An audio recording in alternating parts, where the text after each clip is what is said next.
వ్యవసాయం చెయ్యాలంటే ఎంత కష్టం ఉంటుందంటే నేను వర్షాకాలం నా చేన్లకు మిగతా వాళ్ళ చేన్లలో కూడా పోయిన అధ్యక్ష. నేను గౌరవ ముఖ్యమంత్రి గారికి మొన్న కూడా నేను ఒక విజ్ఞప్తి చేసిన. మన గ్రామీణ ప్రాంతం నుంచి వచ్చినటువంటి వాళ్ళే దాదాపు 95-96% శాసనసభ్యులు ఉన్నారు. సార్, వర్షాకాలం వ్యవసాయం చేయడానికి చేన్లకు పోవాలంటే రోడ్లు ఉండయి సార్.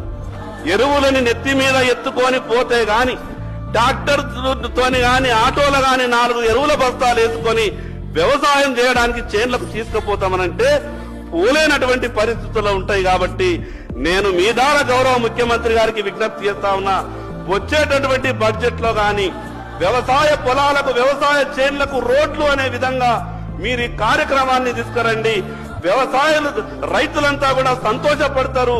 వర్షాకాలం వాళ్లకు చేన్లకు పోవాలంటే విపరీతమైనటువంటి కష్టం ఉంటది.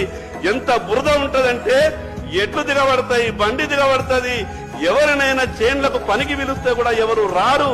అందుకు గ్రామానికి పోవడానికి ఎంత ఇంపార్టెంటో రైతులు చేన్లకు పోవడానికి కూడా రోడ్లు అంత ఇంపార్టెంట్. కాబట్టి బడ్జెట్ లో వచ్చేసారి సరి అయినటువంటి కేటాయింపులు చేసి మీ 4 సంవత్సరాల ఈ పీరియడ్ లో ఈ రాష్ట్రంలో ఉన్నటువంటి రైతు